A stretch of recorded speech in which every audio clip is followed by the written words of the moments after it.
Hello police station.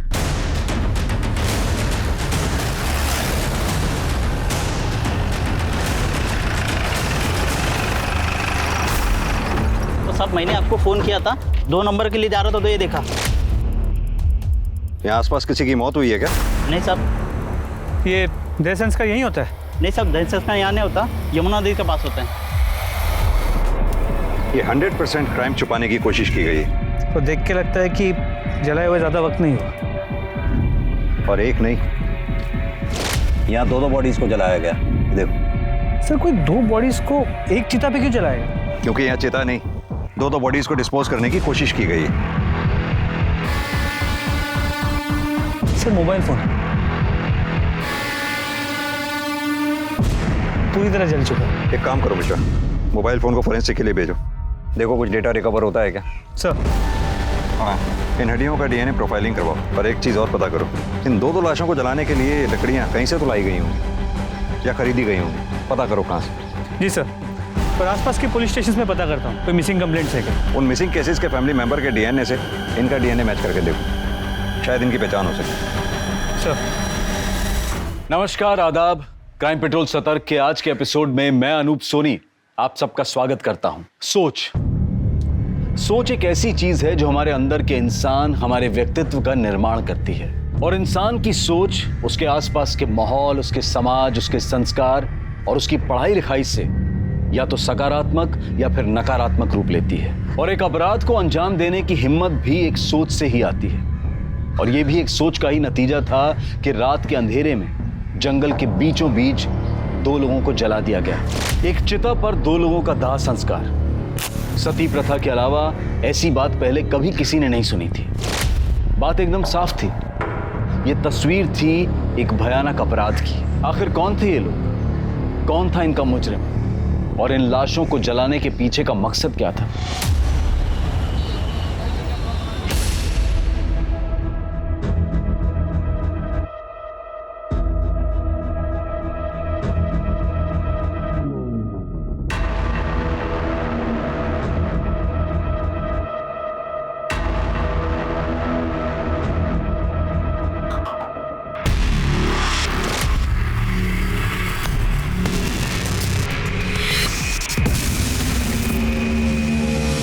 Sir, ये मेरी बेटी प्रियंका कल रात से घर से गायब है, अब तक नहीं लौटी। आपका नाम? मैं सुरेंद्र सिंह, ये मेरी पत्नी है प्रतिभा। जी, मैं प्रियंका का मामा सुरेश। क्या लगता है आप लोगों को कहाँ जा सकती है आपकी बेटी? सर, प्रियंका खुद से कहीं नहीं गई है सर। मतलब? देखिए, जो भी बात है साफ साफ बताइए, क्या कहना चाहते हैं? जीजा जी, दीदी आप लोग बताते क्यों नहीं है कि आपके चेहरे पे ये चोट या निशान कैसे आया है? देखिए, डरने की कोई बात नहीं, साफ साफ बताइए बात क्या है। सर, ये लोग डर रहे हैं, अपनी बदनामी से डर रहे हैं। दरअसल प्रियंका को किडनैप किया गया है सर। किडनैप किया गया है? जब तक आप हमें डिटेल में नहीं बताएंगे हम आगे कैसे बढ़ेंगे? दीदी, जीजा जी आप लोग बताइए ना, आखिर आप लोग के सामने ही तो उसे किडनैप किया गया था ना। सर, कल शाम हम दोनों घर पे चाय पीते हुए बैठे थे, तब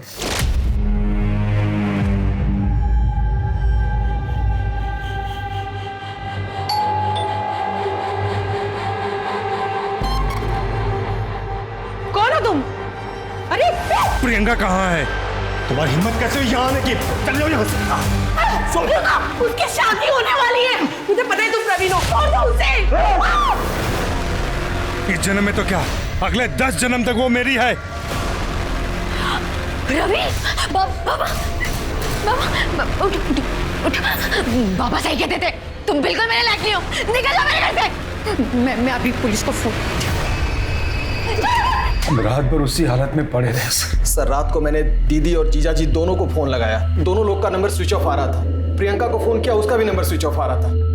मैं सुबह सुबह जल्दी जल्दी घर गया तो मैंने देखा कि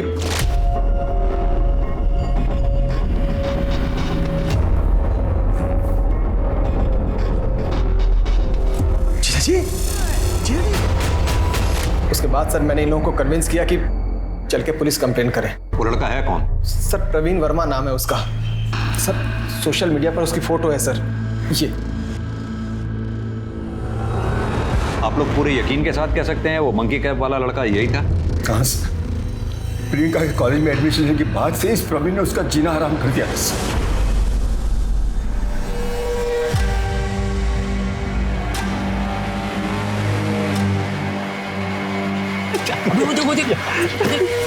एडमिशन है, चल इसकी रैगिंग लेकर। ये चिरकुट, चल पीछे हो।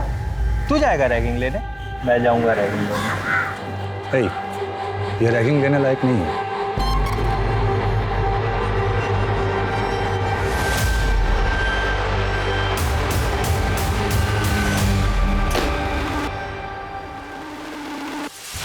नाम क्या है तुम्हारा? नाम? प्रियंका सिंह। ए सब लोग सुनो रे, इधर इधर इधर फोन कट, इधर आ। अरे इधर आओ ना, शर्माओ मत, मैं मिलवा रहा हूं सबसे। ये प्रियंका सिंह हैं, तुम्हारे भाई प्रवीण वर्मा की गर्लफ्रेंड। पहले तो इस लड़के ने जबरदस्ती मेरी बेटी को अपनी गर्लफ्रेंड बनाया और फिर धीरे धीरे उससे अपने झूठे प्यार में फंसा दिया सर। प्रियंका, तुमसे मैं अभी जो भी कहूं उस बात को बहुत ही सीरियसली लेना।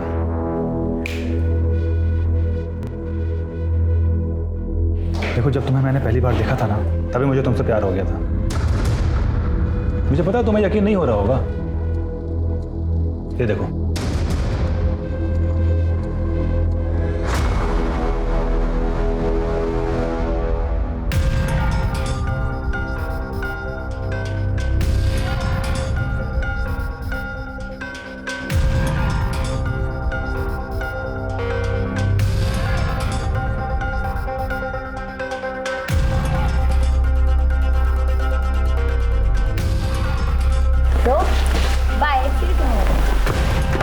प्रियंका,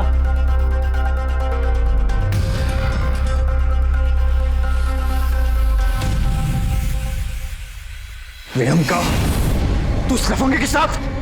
तो अंदर से तुझे बताता हूं मैं, चल अंदर। अब तो तुम्हारा इस गली में नजर भी आया तो तेरी हड्डियां तोड़वा दूंगा। प्रवीण वर्मा की कोई हड्डियां तोड़वाए इस पूरे आगरा में कोई पैदा नहीं हुआ अभी तक। ये से कैसे बात कर रहा तू? आप प्रियंका के पापा हैं, उसकी देखभाल कीजिए। अगर उसे एक भी खरोंच आई ना, तो आप सबको इतनी खरोंचें दूंगा कि जिंदगी भर याद रखोगे। तू हमें सिखाएगा कि हमें प्रियंका को किस तरह रखना है? मैं अच्छी तरह जानता हूं तुम जैसे लोगों को, भोली भाली लड़कियों को पहले फंसाते हो फिर उनके साथ। प्यार करता हूं मैं प्रियंका से, शादी करना चाहता हूं। अब आप लोग को बता दिया ना, शादी की तैयारियां शुरू कीजिए। और अगर किसी भी चीज की जरूरत पड़े ना, तो दामाद समझकर हक से मांग लेना। चलते हैं, पाई लगे।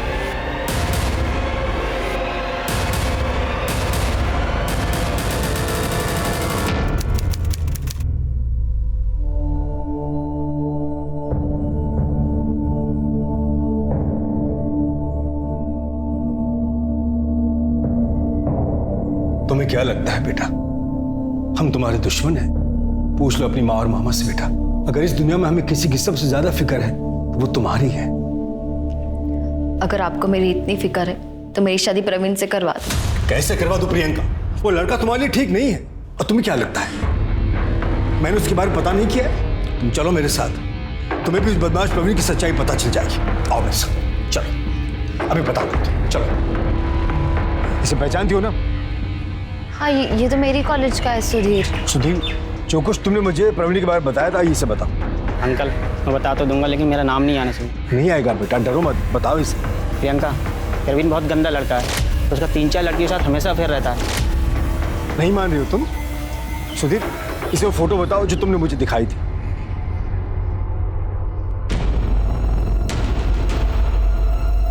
देख ली प्रवीण की सच्चाई? हो गया विश्वास? अब तो जो मैं कहूंगा वो मानोगी ना तुम?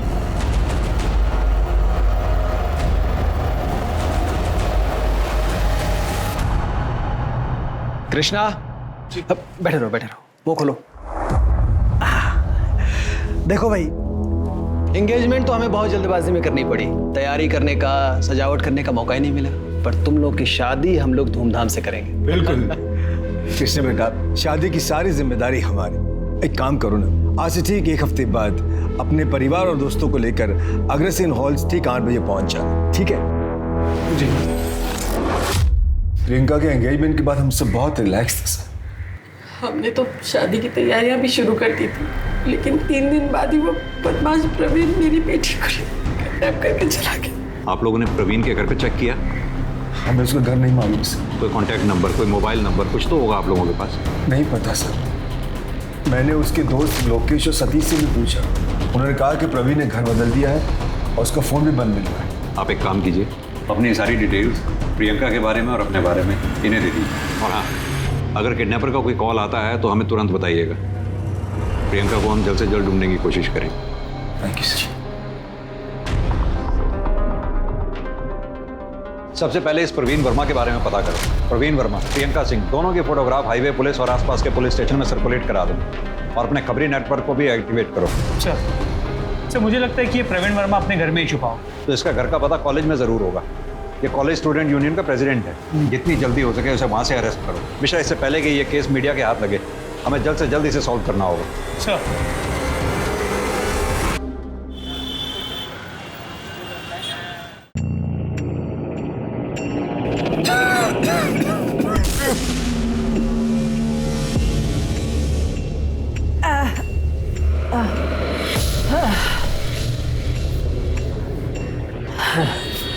बेटा तुम जाओ, मैं तुमको कॉल करता हूँ। जरा सुनी बाबू खाली हो गए क्या? माँ जी वो तो कब का चले गए। चले गए? हाँ। मैं पिछले 3 घंटे से यहाँ बैठी हूँ, कब चले गए, कहाँ चले गए? कहाँ गए हो तो मुझे नहीं मालूम। आप ऐसा कीजिए, कल आ जाइए। मैं सब समझती हूँ, तुम सब मुझे जानकर परेशान कर रहे हो ना।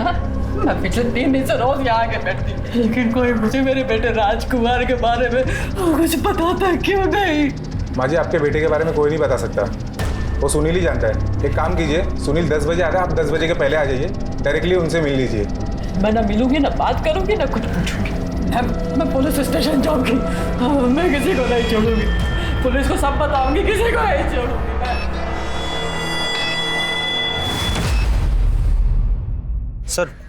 सर ये रहा प्रवीण का नया एड्रेस। एक बात बताओ, ये प्रवीण प्रियंका को किडनैप कर सकता है? बिल्कुल कर सकता है सर। वो प्रियंका को पाने के लिए कुछ भी कर सकता है। वो प्रियंका से बहुत प्यार करता है सर। इस प्रवीण का प्रियंका के अलावा किसी और के साथ कोई चक्कर, कोई अफेयर? सर प्रियंका के मिलने के पहले प्रवीण अलग ही लड़का था, बहुत सारे अफेयर्स थे उसके।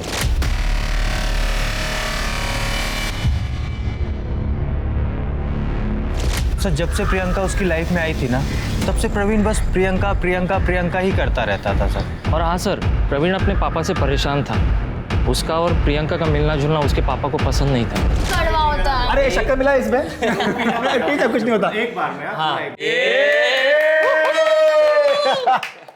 हमारे ग्रुप में शामिल हो गई है अब। बहुत गाइस डांस करते हैं। म्यूजिक एक मिनट मैं लगाता हूँ। आजा स्पीकर रखा था नहीं यहाँ पे, कहाँ गया? हाँ थोड़ा रोमांटिक।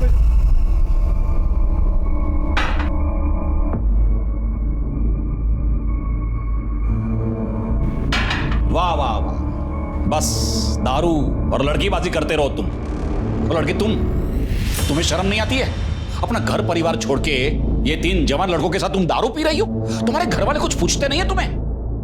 पापा प्लीज, ये प्रियंका है हमारी दोस्त, और हम दोनों बहुत जल्द शादी करने वाले हैं। शादी? अगर इसके अच्छे लक्षण होते ना तो तुम्हें सही रास्ते पर लाती, खुद एंट्रेंस एग्जाम देती और तुम्हारे लिए प्रेरणा बनती। नालायक। पापा अगर आप प्रियंका की इज्जत नहीं करोगे तो जब ये बहू बन के इस घर में आएगी तो फिर आपकी इज्जत कैसे करेगी? ये लफंगी हमारे खानदान की बहू बनेगी। इसे हमारे खानदान की बहू बनाने से पहले मैं तुम दोनों को जिंदा जला दूंगा। ठीक है। तो तुम्हारा कहने का मतलब है कि बाप बेटा दोनों ही शॉर्ट टेम्पर्ड है। बेटा लड़की से प्यार करता है और बाप उस लड़की से नफरत। सर अक्सर देखा जाएगा तो बाप अपने बेटे के प्यार में घुटने टेक देता है, मगर बेटी हो तो बात अलग है। मिश्रा एक काम करो, प्रवीण के घर जाओ, पता करो वहां प्रियंका है या नहीं। सर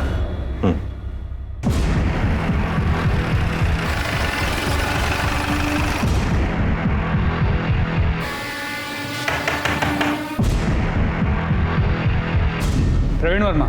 हाँ वो मेरा बेटा है। क्यों? कहाँ छुपा के रखा है उसे? सिंगर की तरह चलो। रुकिए सर, मेरी बात सुनिए सर, क्या हुआ क्या है? लेकिन उसने प्रियंका सिंह को किडनैप किया है। क्या बात कर रहे हैं सर? कल रात 10 बजे से वो खुद गायब है। गायब नहीं, फरार है, वो भी प्रियंका सिंह को साथ लेकर। फरार? सर तो उसने मुझे बताया होता ना। 18 घंटे से उससे बातचीत नहीं हुई है सर, उसका फोन भी बंद आ रहा है। तुम ऐसे नहीं मानोगे। सिंह, पुलिस स्टेशन लेके चलो। माजी माजी माजी, रुकिए रुकिए, कहाँ जा रही हैं? मैं सुनील प्रसाद। माफ कीजिए, मेरे आदमी ने आपको परेशान किया। मेरे बेटा राज, मैं सब बताता हूँ, बैठिए मेरे साथ, चलिए मेरे साथ, बैठिए।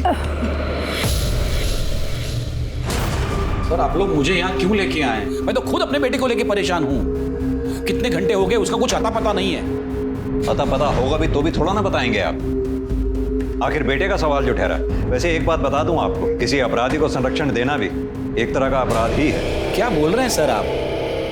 सबसे पहले तो आप मेरे बेटे की मिसिंग कंप्लेंट लिखिए। अच्छा, अब थाने में आके आपको अपने बेटे की मिसिंग कंप्लेंट लिखवानी याद आ गई। अब तक क्यों नहीं लिखवाई थी आप? आप ही लोग बोलते हैं ना कि 24 घंटा राह देखनी चाहिए। मैं 24 घंटे कंप्लीट होने की राह देख रहा था। एक सेकंड। हेलो, ठीक है मैं आता हूँ। सर, एक मिनट।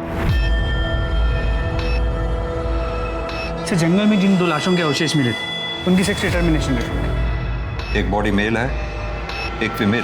तो मतलब फीमेल प्रियंका सिंह और मेल प्रवीण वर्मा हो सकते हैं। दीपेंद्र जी, आज सुबह जंगल से हमें 2 जली हुई लाशों के अवशेष मिले हैं, जिसमें एक मेल है, एक फीमेल। हमें शक है कि वो प्रियंका और प्रवीण की ही बॉडी थी। क्या बात कर रहे हैं सर आप? आप ये कहना चाहते हैं कि प्रियंका को और मेरे बेटे को मारकर किसी ने जला दिया? किसी ने नहीं, आपने। क्योंकि आपको प्रियंका पसंद नहीं थी। पसंद नहीं थी तो क्या हुआ सर? मैं उसे मार डालूंगा सर? मैं अपने बेटे को मार डालूंगा? क्या अनाप शनाप बक रहे हैं सर आप? अनाप शनाप नहीं, बात बड़ी सिंपल है। जब आपका बेटा प्रवीण प्रियंका को अगवा करके घर लेके आया, अपने बेटे के गायब होने का नाटक कर रहे हैं। कल रात कहाँ थे आप? घर पर था। आप जंगल में नहीं गए थे? नहीं, गया था, लेकिन किसी ने मुझे करीबन 3 बजे फोन करके वहां बुलाया था। हेलो दीपेंद्र वर्मा, तुम्हारी जान बसती है तुम्हारे बेटे प्रवीण वर्मा में, और उसकी जान बसती है प्रियंका सिंह में। सही कहा ना मैंने? कौन बोल रहा है? क्या चाहते क्या हो तुम? मेरी बात ध्यान से सुनो और चुपचाप सिकंदरा के जंगल में आ जाओ, वहीं सब पता चल जाएगा तुम्हें। हेलो हेलो,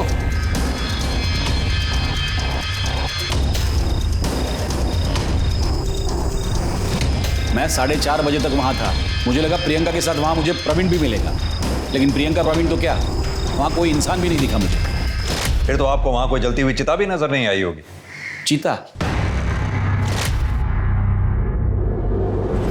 हाँ, दूर कुछ जल तो रहा था। मतलब सर आप ये कह रहे हैं कि मेरे बेटे को उस चिता में किसी ने जला दिया? सर मेरी तो कुछ समझ में नहीं आ रहा है। लेकिन हमारी समझ में सब आ रहा है, क्योंकि आपको लगा कि पुलिस आपके मोबाइल के लोकेशन रिकॉर्ड्स निकलवाएगी, आपकी पोल खुल जाएगी, इसलिए आप हमारे सामने खड़े होकर ये फोन का नाटक कर रहे हैं। नहीं सर, मैं झूठ नहीं बोल रहा हूँ सर। ये आप मेरे मोबाइल में कॉल लॉग में देख लीजिए, नंबर, ड्यूरेशन, टाइम सब होगा इसमें। मिश्रा, इस नंबर की डिटेल निकलवाओ। सर मैं कहता रहा मेरे बेटे को कि दूर रहे। जब से ये लड़की प्रियंका मेरे बेटे के जीवन में आई है ना, उसके जीवन में ग्रहण लग गया है सर। कहना क्या चाहते हैं आप? सर मैं आपको प्रियंका की पूरी कहानी सुनाता हूँ।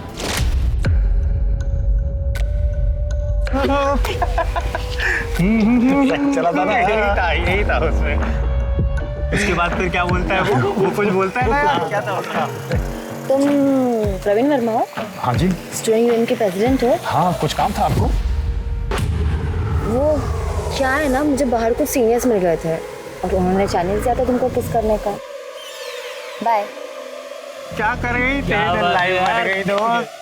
आपके कॉलेज में रैगिंग होती है प्रिंसिपल साहब, और रैगिंग में स्टूडेंट यूनियन के प्रेसिडेंट को किस करने को कहा जाता है? आप ही बताइए, ऐसे माहौल में मेरी बेटी सेफ कैसे रह सकती है? ये क्या हो रहा है? प्रवीण सच बताओ कि ये सच है? I am sorry sir. मैं मानता हूँ मेरी गलती है, लेकिन सर मैं इसके लिए अंकल से और प्रियंका से माफी मांग चुका हूँ। माफी मांगने से क्या होगा, मुझे एक्शन चाहिए सर। आप अभी कभी इस लड़के को 7 दिन के लिए सस्पेंड कर दीजिए, वरना मैं प्रेस में जाऊंगा सर। और आप जानते नहीं आगरा शहर में मेरी कितनी पहचान। सिंह साहब आप शांत हो जाइए, मैं एक्शन लेता हूँ। प्रवीण, तुम्हें 3 दिन के लिए सस्पेंड किया जाता है। लेकिन सर मैं तो इसके लिए माफी मांग। बस, मुझे कुछ नहीं सुनना, जा सकते हो तुम।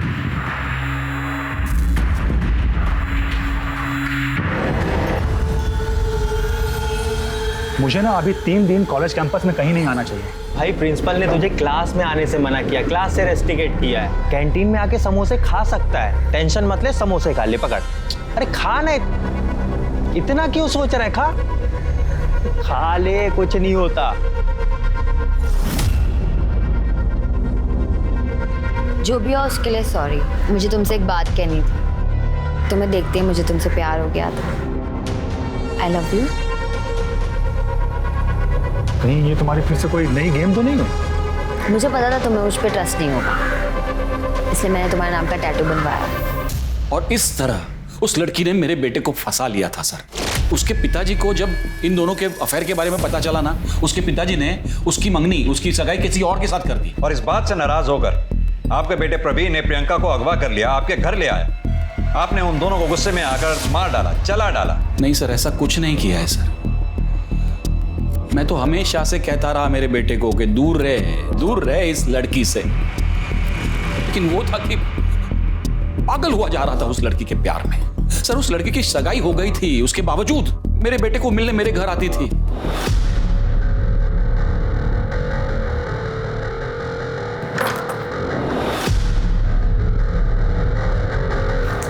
नमस्ते अंकल। नमस्ते छोड़ो, प्रियंका तुम्हारी सगाई हो गई है ना, फिर तुम प्रवीण को मिलने यहाँ क्यों आती हो?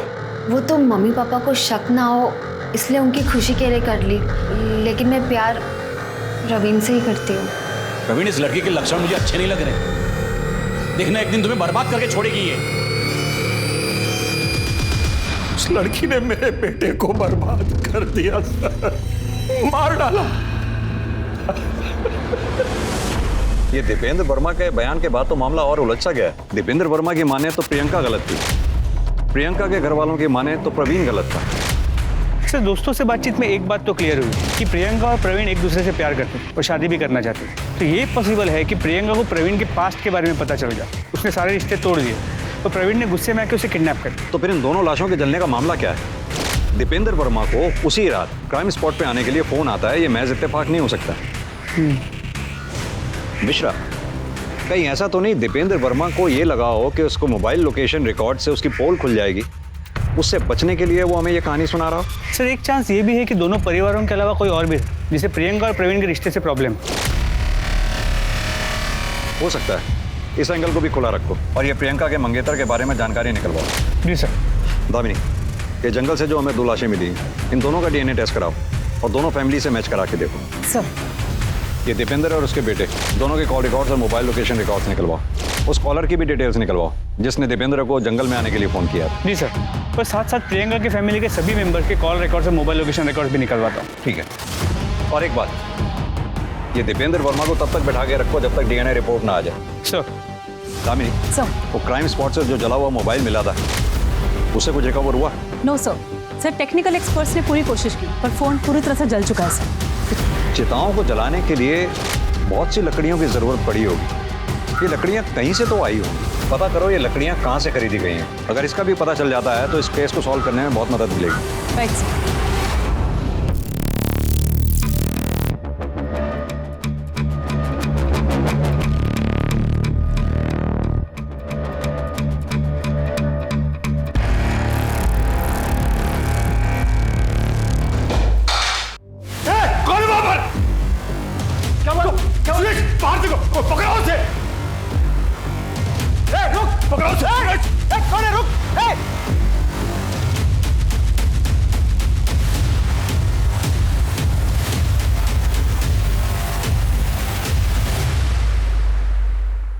एक चिता पर एक लड़की और एक लड़के के जले हुए स्केलेटन्स का मिलना और एक प्रेमी जोड़े का गायब हो जाना, क्या ये सिर्फ एक कोइंसिडेंस था या ये दोनों बातें आपस में कनेक्टेड थी? प्रियंका और प्रवीण दोनों के ही परिवार वाले एक दूसरे पर इल्जाम लगा रहे थे, लेकिन दोनों के ही बयान सस्पिशियस नजर आ रहे थे। एक तरफ पुलिस के सामने इन स्केलेटन्स को पहचानने की चुनौती थी और वहीं दूसरी तरफ प्रवीण और प्रियंका के रिश्ते की सच्चाई का पता लगाना था। इसके लिए पुलिस ने प्रवीण और प्रियंका के कॉलेज के प्रिंसिपल और उनके दोस्तों से पूछताछ की। इस कहानी में एक किरदार और था जिसकी पहचान अभी तक पुलिस के सामने नहीं आई थी, और वो था एक बाइक सवार जो इस केस की कार्यवाही पर नजर रख रहा था। लेकिन कौन था वो और उसका इस केस से क्या कनेक्शन था? मिश्रा, इस रिपोर्ट के मुताबिक तो फीमेल बॉडी का जो डीएनए टेस्ट हमने करवाया था उसका डीएनए प्रियंका की फैमिली से मैच करता है।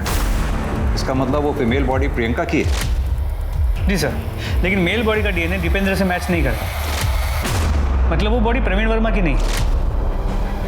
तो फिर किसकी है वो बॉडी? सर मुझे लगता है कि ये सब कुछ प्रवीण वर्मा की सोची समझी साजिश।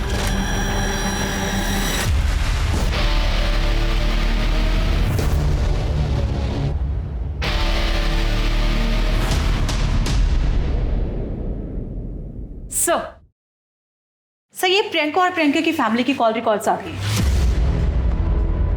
और सर ये प्रवीण के पिताजी दीपेंद्र के। कुछ सस्पिशियस मिला इन दोनों में? सर बाकी के कॉल रिकॉर्ड्स तो क्लीन है सबके। सर और प्रियंका की आखिरी बातचीत 19 तारीख को रात 10 बजे प्रवीण से हुई थी। सर उसके बाद से दोनों के फोन स्विच ऑफ है। दामिनी, पता करो जब प्रियंका की आखिरी बात प्रवीण से हुई तो उन दोनों के फोन की आखिरी लोकेशन क्या थी? सर दोनों की मोबाइल की लोकेशन उनके अपने अपने घर की थी। यानी कि प्रवीण जब प्रियंका को अगवा करने के लिए गया तो हो सकता है वो अपना फोन स्विच ऑफ करके अपने घर पे ही छोड़ गया हो। सर एक और बात, सर प्रियंका के कॉल रिकॉर्ड्स में एक नंबर मैंने हाईलाइट किया है। सर ये नंबर, सर इस नंबर पे प्रियंका की काफी बार बातचीत हुई पर कॉल की ड्यूरेशन काफी कम थी। किसका नंबर है? सर गुलशन शर्मा। सर मोबाइल कंपनी से मैंने इसके बारे में पता किया है। इसका फोन अभी तो स्विच ऑफ आ रहा है और जो रजिस्टर्ड एड्रेस है वो भी फेक है। सर मोबाइल कंपनी से मैंने इसकी फोटो मंगवा ली। सही है दामिनी, सर। पता करो ये गुलशन शर्मा कौन है और इसका प्रियंका से क्या लेना देना है। और हाँ, वो प्रियंका की बॉडी के अवशेष प्रियंका के घर वालों को हैंड ओवर कर दो। सर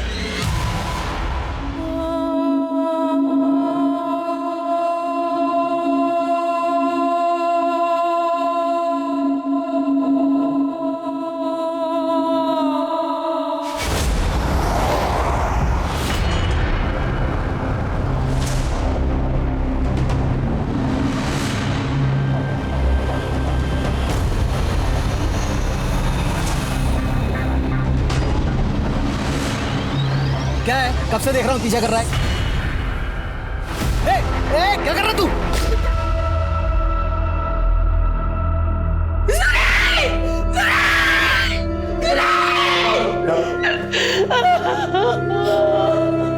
प्रतिभा जी, आपको क्या लगता है आपके भाई सुरेश सिंह को किसने मारा हो? हम कैसे बता सकते हैं? सुरेंद्र जी, क्या ये काम प्रवीण वर्मा का हो सकता है? हो सकता है सर, कुछ भी हो सकता है। वो लफंगा कुछ भी कर सकता है सर। इससे पहले कि वो हम दोनों को भी मार दो, आप उसे पकड़ लो सर, उसे पकड़ लो प्लीज।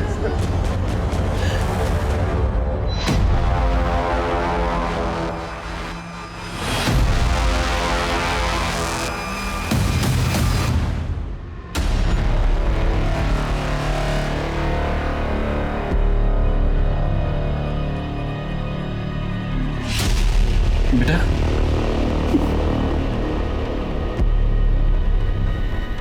कहाँ चला गया था तू? इन लोगों को बता दे, तूने किसी को किडनैप नहीं किया है, तूने किसी का खून नहीं किया, बता दे इन लोगों को। सर पापा सच कह रहे हैं, मैंने किसी का खून नहीं किया, किसी का किडनैप नहीं किया है सर। अगर तूने कुछ नहीं किया तो फिर तू फरार क्यों था? सर मैं फरार नहीं था, मैंने तो प्रियंका से जो वादा किया था बस वही निभा रहा था।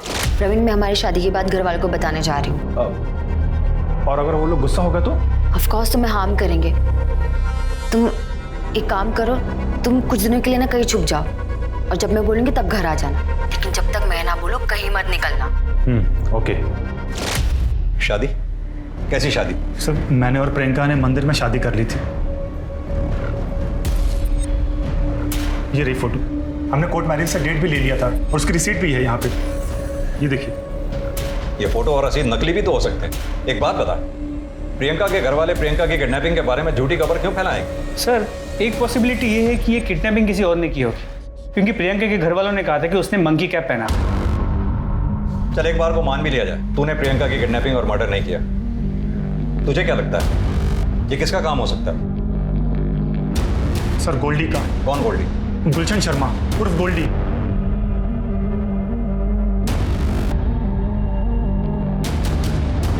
ये क्या वो? हाँ मैडम, ये वही गोल्डी है। सर, ये तो प्रियंका के पीछे पागलों की तरह पड़ा हुआ था।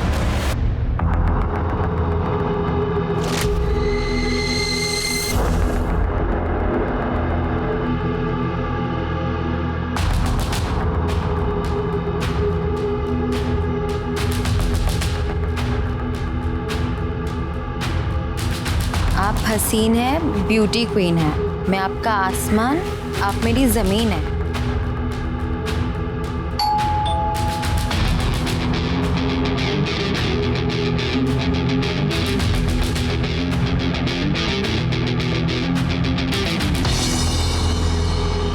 टू माई लव प्रियंका, सिर्फ और सिर्फ आपका गोल्डी। कौन है ये गोल्डी और ये सामने क्यों नहीं आता ये? मुझे कैसे पता कौन है? होगा कोई सन की। अरे जिसे जानती नहीं उसका गिफ्ट क्यों एक्सेप्ट करना? चलो चलते हैं यहाँ से।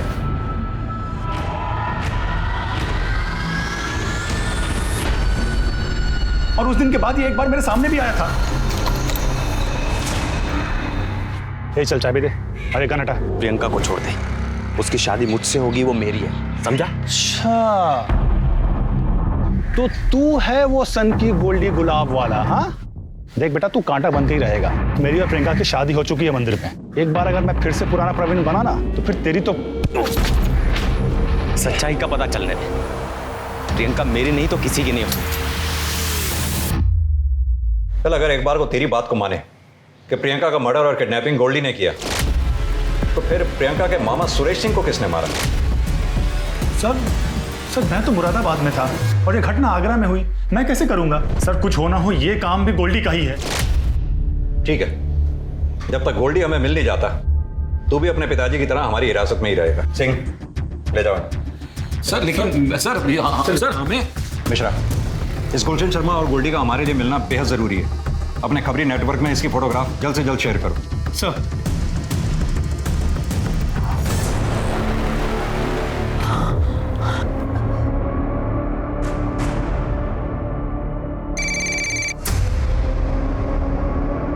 हाँ भाई बोल। अरे थोड़ा टाइम जाएगा ना। ठीक है, हाँ तू रेडी रख, मैं आ रहा हूँ। अरे बोला ना एक बार।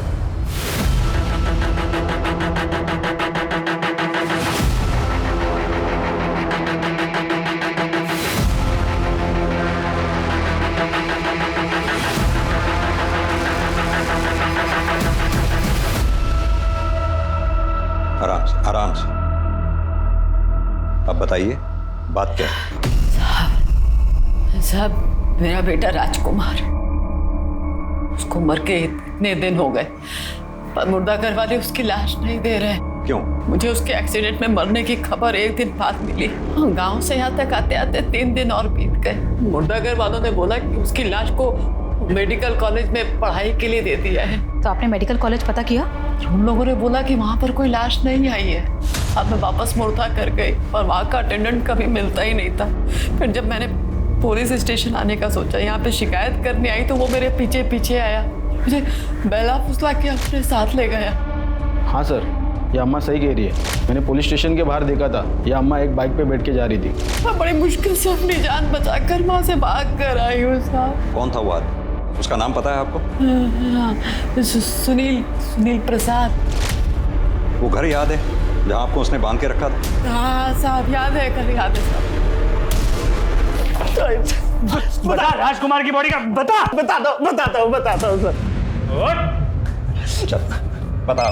सर वो 3 दिन तक बॉडी किसी ने क्लेम नहीं की, तो इसलिए मैंने मेडिकल कॉलेज के स्टूडेंट को पढ़ाई के लिए बॉडी दे दी। हमने मॉर्ग का रजिस्टर भी चेक किया, किसी भी रजिस्टर में ऐसी कोई भी एंट्री नहीं। अब सीधी तरह से ये बताओ, उस बॉडी के साथ तूने किया क्या, और चमेली देवी को बांध कर क्यों रखा? बोल।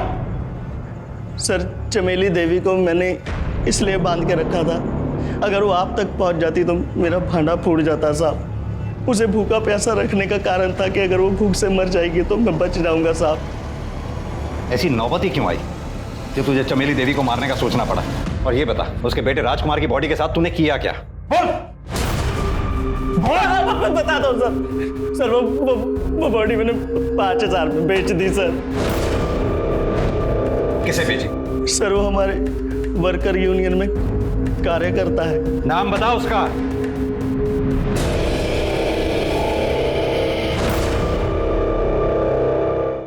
ये है वो सुरेश सिंह। जी सर। सर मांजरा कुछ समझ में नहीं आ रहा।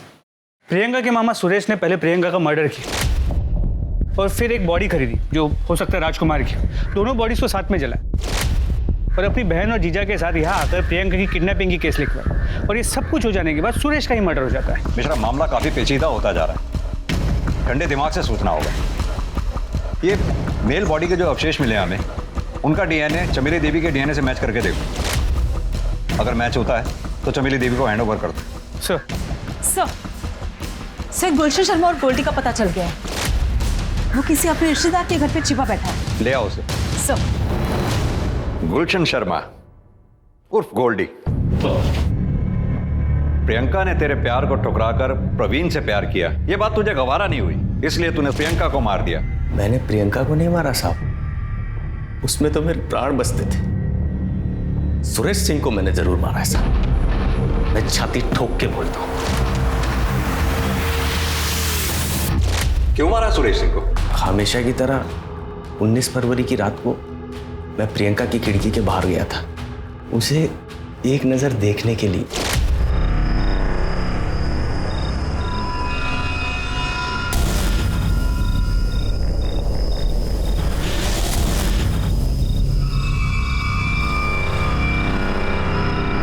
उस वक्त तो मैं वहां से चला गया, लेकिन प्रियंका गाड़ी में ऐसे बैठी जैसे कि बेहोश हो। बाद में मुझे पता चला कि वो मर गई साहब। तब मुझे पूरा यकीन हो गया कि सुरेश ने ही उसको मार डाला साहब। तुझे ये लगा कि सुरेश सिंह ने प्रियंका को मार डाला, इसलिए तूने सुरेश को मार डाला? क्या प्रूफ है तेरे पास? तूने अपनी आंखों से देखा था सुरेश को प्रियंका को मारते हुए? हाँ देखा था ना साहब, मन की आंखों से देखा। सुरेश ने मारा था मेरी प्रियंका को। उसके साथ क्या किया मैंने? मेरी जिंदगी तो प्रियंका की है। अब आपको मुझे जो सजा देनी है दे दो। तुझे क्या सजा देनी है ये कोर्ट डिसाइड करेगी। पुलिस ने गुलशन वर्मा उर्फ गोल्डी पर सुरेश सिंह के मर्डर का एक अलग से केस तैयार किया और चार्जशीट फाइल कर दी। और प्रियंका सिंह मर्डर केस में भी उसे पुलिस ने रिमांड पर ले लिया। प्रियंका सिंह मर्डर के मामले में पुलिस ने गोल्डी को तोड़ने के लिए हर तरह के हथकंडे अपनाए, लेकिन कोई भी नई इंफॉर्मेशन या सबूत सामने नहीं आया। प्रवीण के पास मर्डर का स्ट्रॉन्ग मोटिव था। उसका अचानक गायब हो जाना, उसके पिता दीपेंद्र का आधी रात को अननोन कॉल पर क्राइम सीन पर जाना, ये सब पुलिस को अटपटा तो लग रहा था, लेकिन पुलिस के पास इन दोनों के खिलाफ कोई पुख्ता सबूत नहीं था। उधर वो मेल डेड बॉडी का डीएनए चमेली देवी से मैच कर गया, जिससे प्रूव हुआ कि उस रात प्रियंका के साथ चमेली देवी के बेटे की लाश को जलाया गया था। फिर पुलिस को खबरी के जरिए उस आदमी का पता चला जिसने वारदात की रात प्रियंका सिंह और चमेली देवी के बेटे राजकुमार की लाश को जलाने के लिए लकड़ियां दी थी। सर ये जगदीश शमशान भूमि का चौकीदार, इसी ने लकड़ियां बेची थी। नहीं साहब, मैंने किसी बाहर वाले को लकड़ी नहीं बेची। झूठ बोल रहा है। देख मुझे पूरी सच्चाई पता है, तू जुए में बहुत पैसे हारा था, तुझे पैसों की जरूरत थी और 19 तारीख की रात अचानक से तूने अपना पूरा उधार चुकता कर दिया। कहां से आया पैसे? लकड़ियां बेची ना तूने? लकड़ियां बेची ना? सब वो लकड़ियां मैंने। आप जैसे लोगों का मुझे समझ में नहीं आता, पुलिस को ऐसे नाच क्यों नचाते हो? अब नजरें झुकाने से क्या फायदा? सीधी तरह से ये बताओ कि अपनी बेटी प्रियंका को क्यों और कैसे मारा? प्रवीण, मैं हमारी शादी के बारे में सबको बताने जा रही हूँ, लेकिन जब तक मैं ना कहूँ कहीं मत निकलना, ठीक है? क्या हुआ जीजी, क्या हो गया? इन सबको अपनी काली करतूत बता दो। हाँ बताऊंगी, चिल्ला चिल्ला के बताऊंगी। और मैंने मंदिर में शादी कर ली और हम खोर में भी शादी करने जा रहे हैं। आपको जो करना है करो, आप हमारे कुछ नहीं बिगाड़ सकते। तुम हमारा मान सम्मान सब कुछ बिगाड़ दो, हम तुम्हारा कुछ नहीं बिगाड़ सकते। फिर आप लोग पुलिस स्टेशन आए अपनी बेटी प्रियंका की गुमशुदगी की झूठी कंप्लेंट लिखवाने। प्रियंका पर मुझे गर्व था, बचपन से लेकर जवानी तक उसको मैंने एक बेटी की तरह पाला और उसके प्यार और शादी वाली बात में बर्दाश्त नहीं कर पाया और उस गुस्से ने मेरे हाथों मेरी बेटी का खून करवा दिया। गुस्सा नहीं, सोच। यह गलत सोच तुम्हारे झूठे अहंकार पे हावी हो गई, जिसकी वजह से अपनी बेटी प्रियंका का कत्ल कर दिया, ऑनर किलिंग। सुरेंद्र सिंह, तुम्हें ऐसी सजा दिलवाऊंगा, कोई भी माँ बाप ऑनर किलिंग से पहले 10 बार सोचेगा। प्रियंका सिंह मर्डर केस में प्रियंका के पिता सुरेंद्र सिंह के साथ साथ उसकी मां प्रतिभा सिंह पर भी केस चलाया गया और दोनों को सजा भी हुई। ऑनर किलिंग ये एक बेहद गंभीर विषय है। विकास के इस दौर में लोग अपनी बेटियों को आज scientist, sports person, pilot, doctors, engineer और ना जाने क्या क्या बना रहे हैं, लेकिन उन्हें अपनी मर्जी का जीवन साथी चुनने का हक नहीं देते। हमारे समाज के लिए बहुत ही शर्मनाक बात है। प्रियंका के पिता ने एक संसार को ना बसने देने की जिद में अपने हंसते खेलते परिवार को बर्बाद कर दिया। देखते हैं हमारे आज के एपिसोड की दूसरी कहानी।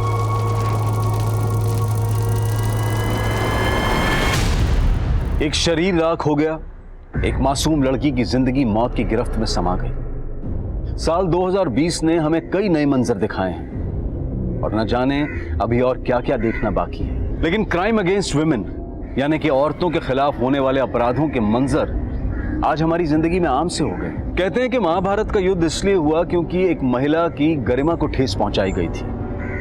अगर महिलाओं के खिलाफ हिंसा का दौर यूं ही चलता रहा तो आने वाले वक्त में हम कई और महाभारतों के साक्षी बनेंगे। आज का ये केस भी एक महिला के साथ हुई अमानवीय हिंसा से जुड़ा है। यूपी के कानपुर शहर में घटी ये वारदात कैसे एक नेशनल इशू बनकर उभरी, आइए देखते हैं। कहते हैं प्रतिभा की कोई उम्र नहीं होती। इसी बात को कानपुर के आरपी इंजीनियरिंग कॉलेज के 3 विद्यार्थियों ने साबित कर दिखाया है। इन्होंने यूनिक स्पेस इनोवेशन की राष्ट्रीय प्रतिस्पर्धा के लिए एक थ्योरेटिकल मार्स लैंडर बनाया है। अब ये प्रोजेक्ट स्पेस रिसर्च इंस्टीट्यूट तक भी पहुंच गया है और वहां वैज्ञानिकों के साथ मिलकर ये विद्यार्थी रनिंग मॉडल बनाने पर काम करेंगे। रिमी, तुम इस टीम की लीडर हो, कैसा लग रहा है तुम्हें? बहुत प्राउड फील कर रहे हैं। अक्सर छोटे शहरों के बच्चों को अंडरएस्टिमेट किया जाता है। हम उम्मीद करते हैं कि हमारी ये जीत उन सभी बच्चों को प्रेरणा देगी जो छोटे शहरों से आते हैं। मुकुंद, तुम कुछ कहना चाहोगे? मैम, हमें शक था, मतलब हमें यकीन था कि हमें यकीन मैडम, मुकुंद कहना चाह रहे हैं कि हम सब ने बहुत मेहनत की इस प्रोजेक्ट को बनाने के लिए और हमारी पूरी उम्मीद है कि हम जल्दी मार्स लैंडर का मॉडल एसआरए के सामने प्रेजेंट करेंगे। मुकुंद, माइक देख के तुम ऐसे नर्वस हो गए थे जैसे तुम्हारे सामने किसी ने बंदूक रख दी हो। हाँ, हंस लो, लेकिन अगली बार देखना, अगर माइक के सामने खड़े रहेंगे ऐसा फर्राटेदार जवाब देंगे ना कि तुम भी देखते रह जाओगे। ओके। हाँ, देख लेना।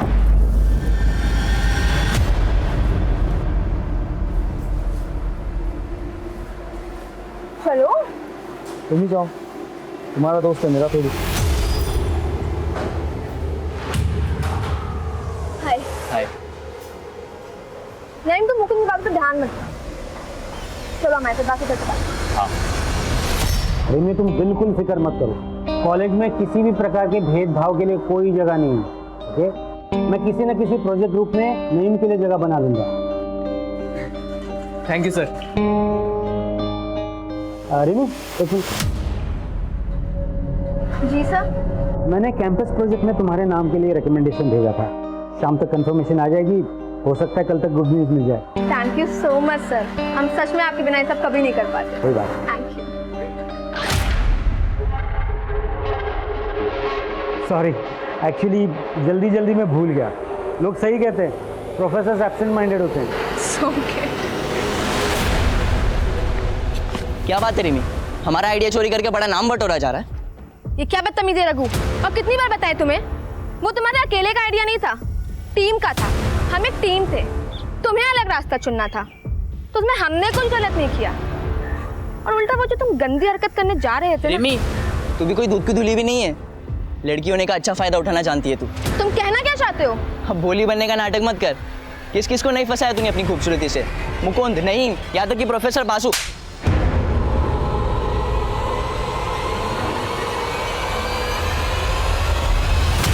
आई नहीं यार अब तक गोविंद। अबे आ जाएगी, सब्र रखो ना थोड़ा। आगे आगे आगे। सही लग रहे हैं? हाँ बिल्कुल, तुम जाओ बात करो। गोविंद का आशीर्वाद है तुम्हारे साथ, आज तुम्हारी सारी गोटियां फिट हो जाएगी। अबे रुको पंकज, गुस्सा देख रहे हो मैडम के नाक पे? आज हमारा क्या, साक्षात गोविंद का भी आशीर्वाद तुम्हारे काम नहीं आएगा। पेशेंस टेस्ट कर लिया यार लड़की ने।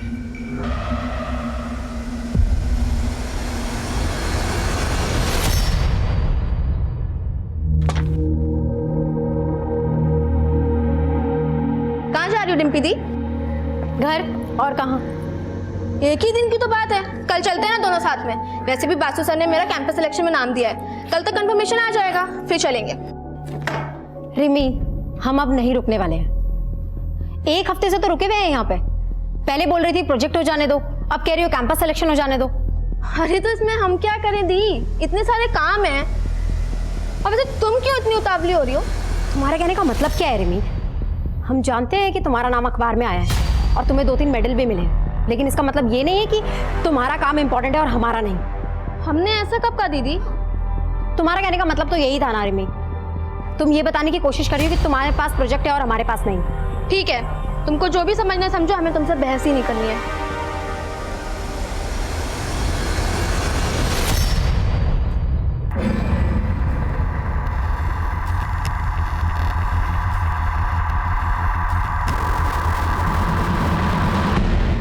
बोला था ना, she will not come. Plan successful. See you at 7:30।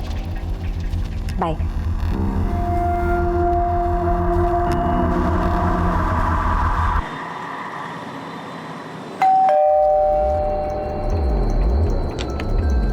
कौन है?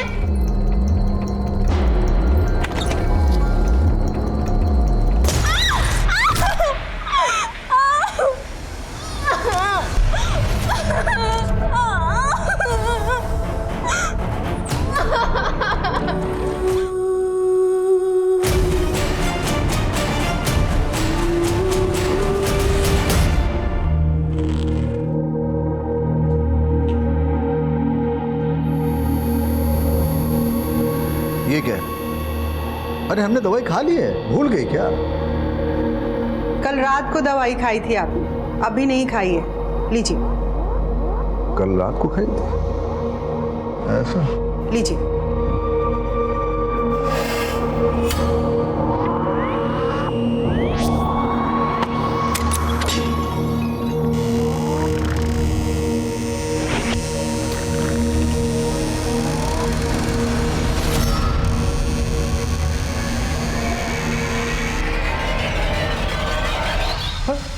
अरे डिम्पी, इतनी रात को बेटा?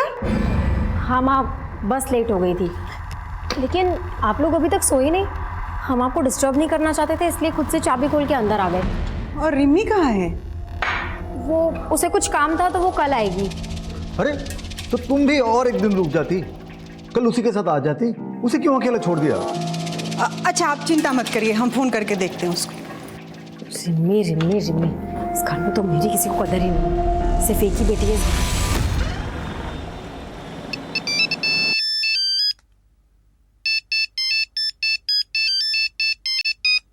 प्रदीप, हेलो।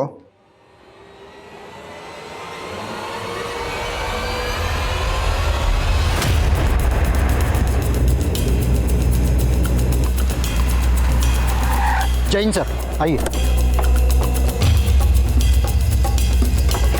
आइए सर। लड़की का नाम रिमी गुप्ता है, उम्र 22 साल, आरके इंजीनियरिंग कॉलेज में पढ़ती थी। लड़की को यहीं पे इस घर में जला के मारा गया है। रिमी अपने बड़ी बहन डिम्पी के साथ यहाँ पे किराए पे रहती थी। फैमिली राजपुर में रहती है, यहाँ पे आने के लिए निकल चुकी है। और सर एक बात है, इसका फोटो अखबार में पिछले हफ्ते आया था, कोई कॉम्पिटिशन जीता था इसने। सर अजीब बात है, रिमी के स्टमक और थाइस के बीच की बॉडी को जलाया गया। कातिल का इसके पीछे मोटिव क्या हो सकता है? मोबाइल भी नहीं मिला। अशोक जी। जी सर। कुछ मिला? नहीं सर, बड़ी अजीब बात है सर, ना ही दरवाजे पे ना ही कहीं और घर पे कहीं एक भी फिंगरप्रिंट नहीं मिला है। किलर बहुत शातिर है। हाँ सर, लगता है बहुत ही सावधानी से उसने सारे फिंगरप्रिंट साफ कर दिए।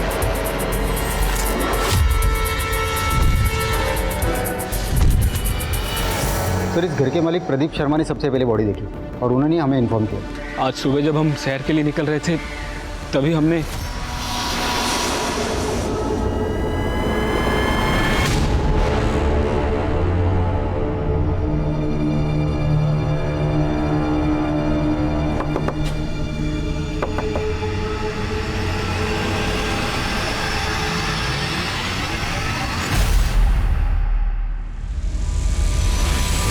हम कसम से नहीं जानते साहब, किसने किया ये सब। हमारा इसमें कुछ लेना देना नहीं है साहब। घबरा क्यों रहे? घबराता तो गुनहगार है। पुलिस क्या हुआ यहाँ पे? रिमी कहाँ है? रुकिए, आप आगे मत जाइए, रुकिए। अरे आप हमें अंदर क्यों नहीं जाने? हाँ मैं बताता हूँ क्या हुआ, लेकिन आप अंदर नहीं जा सकते। अरे रुकिए, दीजिए ना। रिमी रिमी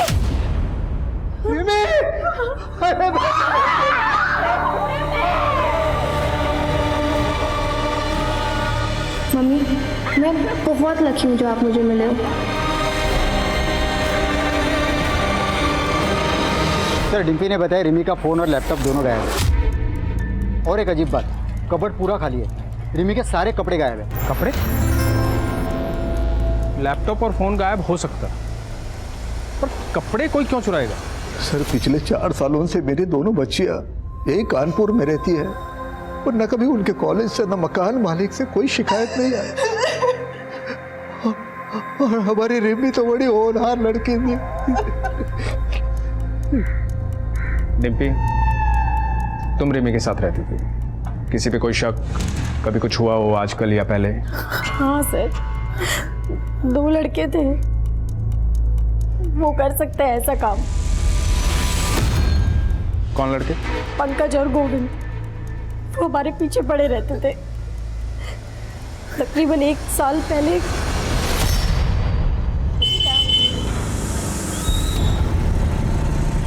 धूप में चलोगी तो ढल जाओगी। चलो हम छोड़ देते हैं। अरे लो, अब तो जगह भी बना दी। दीदी तुम क्यों सुन रही हो उनकी बकवास? रिमी, इन लोगों के मुंह लग के कोई फायदा नहीं है। अरे मुंह लगाओ तो सही, तभी तो पता चलेगा कितना फायदा है। अच्छा, उतारू चप्पल, लगाऊं तेरे मुंह? चुपचाप निकल जाओ यहाँ से, वरना अभी पुलिस को कॉल करती हूँ मैं। निकलो। सॉरी मैडम, हम तो डर गए। अच्छा सुनो, प्लान में चेंज है। मीठी वाली को तुम रखो। पक्का रख ले? बिल्कुल रख लो। हम उन लोगों से इतना परेशान हो गए थे कि हमने वो मोहल्ला छोड़ दिया था, और जब हम यहाँ आए तो वो हमारा पीछा करते करते इस मोहल्ले तक आ गए। कहाँ रहते हैं पंकज और गोविंद, जानती हो? हाँ सर।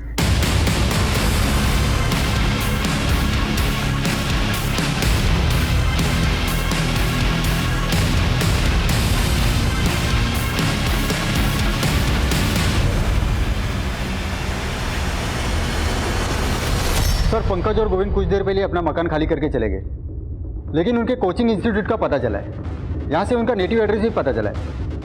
कानपुर लखनऊ हाईवे पे उनका गाँव है सर। दोनों को घर से उठा लो और विक्टिम के दोस्तों से पूछताछ करो। सर ये सब कौन कर सकता है, इसके बारे में तो कुछ नहीं पता। और हमें तो अब तक यकीन नहीं हो रहा कि रिमी हमारे बीच में नहीं है। रिमी जैसी ब्राइट स्टूडेंट मैंने आज तक नहीं देखी। इतनी अच्छी बच्ची के साथ कोई इतना बुरा कैसे कर सकता है? हमें तो कुछ समझ में नहीं आ रहा। सर रिमी गुप्ता का फोन 2 घंटे पहले कुछ देर के लिए ऑन हुआ था, पर सर अजीब बात यह है कि लोकेशन उसी एरिया का है जहां पर वो रहती थी। क्या? एक काम करो, रिमी के फोन को सर्विलांस पर रखो, जो भी इंफॉर्मेशन आए अपडेट करो। Yes sir. सर रिमी की पोस्टमार्टम रिपोर्ट, उसका रेप हुआ था। बॉडी में डीएनए के ट्रेसेस नहीं मिले, लेकिन सर फेफड़ों में कार्बन के ट्रेसेस मिले। यानी रिमी को जब जलाया गया तब वो जिंदा था। और रिपोर्ट के मुताबिक रिमी की हत्या रात को तकरीबन 9 से 11 के बीच हुई।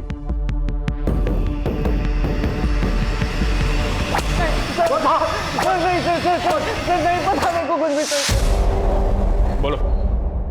सर मेरा उस लड़की से कोई लेना देना नहीं था, वो तो पंकज ही उसके पीछे पड़ा था। वो शाम को उसके घर पे भी गया था। सर आप उसी से पूछ लीजिए। आगे एक सवाल का जवाब नहीं देंगे। हमें यहाँ लाके ठीक नहीं किए। नौकरी जाएगी आपकी और इस हवलदार की भी। चाचा बड़े नेता हैं हमारे। आने दो उनको, वो फटकार मिलेगी, वो फटकार मिलेगी। चाचा और भतीजा नालायक, सच बोल। वो तो चाचा यहाँ नहीं अस्पताल में मिलने आएंगे। हम तुमको बहुत पसंद करते हैं रिमी, आई लव यू। पर हम नहीं करते। इतनी सी बात समझ क्यों नहीं आती तुमको? अब तक हम तुमको जितना परेशान किए ना, उन सबके लिए सॉरी। अगर तुम चाहते हो ना हम तुम्हें सच में माफ कर दें, तो हमको स्टॉक करना बंद कर दो बस। चलो जाओ। इसके बाद हम वहाँ से वापस आ गए। हमें नहीं पता फिर वहाँ क्या हुआ। चाचा के भतीजे। बोल तुम दोनों ने मारा उसे, बोल। नहीं साहब, हमें कुछ नहीं पता साहब। ऐसे नहीं बोलने को।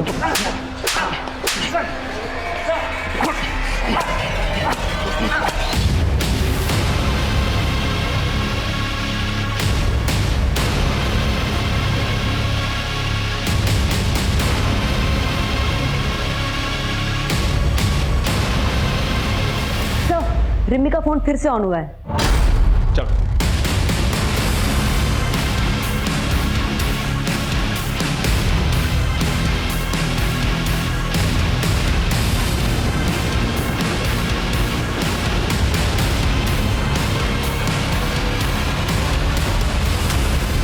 पकड़ो इसे। अरे ये हमारा फोन है, फोन वापस दो। अरे रिमी दीदी का फोन अब हमारा है।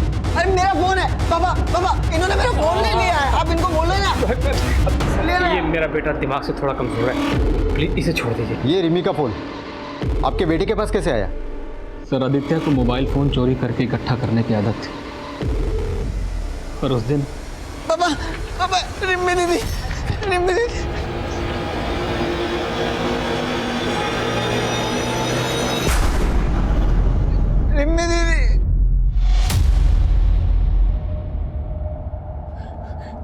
आदित्य बेटा तू घर जा, हाँ तू घर जा, बाहर मत निकलना। घर जा जा जा शाबाश, घर जा।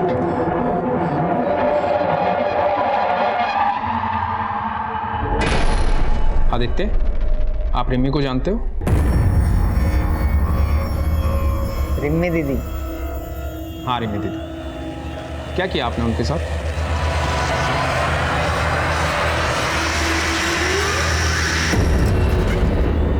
शादी किया, रिमी दीदी के साथ शादी किया।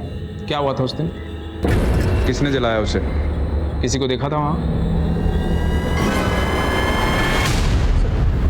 सब जल गया, सब जला दिया। आदित्य देखो। नहीं हाथ मत लगा रहा, दूर हाथ मत लगा रहा। बस कीजिए ना सर, देखिए ना हमारे बच्चे की तबीयत खराब हो रही है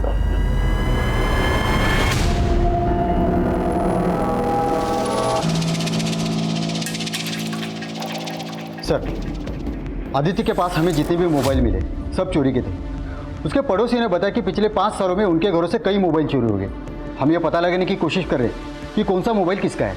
रिमी का फोन अनलॉक हुआ? नहीं सर, हमने आईटी डिपार्टमेंट को बोला है। सर, आदित्य का फोन स्कैन किया हमने, उसमें रिमी और डिम्पी के कई सारे फोटोज और वीडियोज है जो चुपके से ली गई है। ये वीडियो रिमी की मौत के 1 दिन पहले का वीडियो है। पापा इतनी जल्दी शादी क्यों करनी है? एक बार डिम्पी दी का ग्रेजुएशन हो जाने दीजिए, उसके बाद शादी की बात कर लीजिएगा। अरे 21वें साल में ग्रेजुएशन हो जाती है सबकी।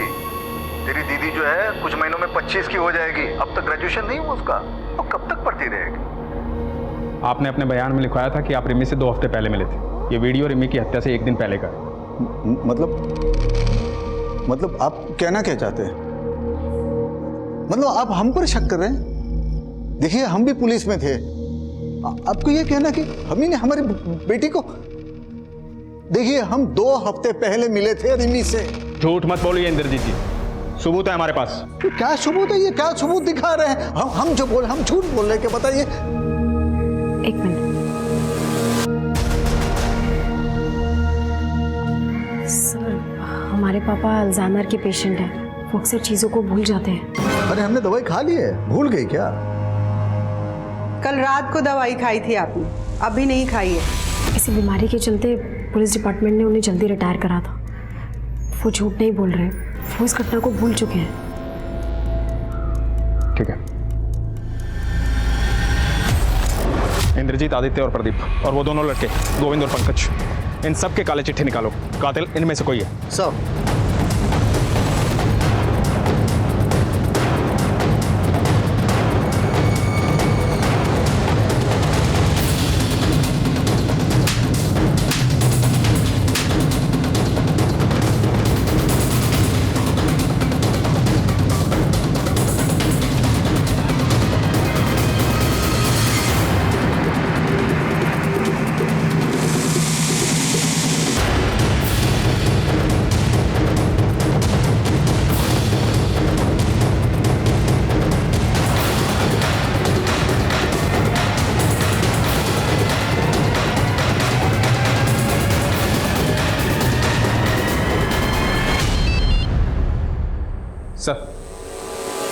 सर हम कोशिश कर रहे हैं सर।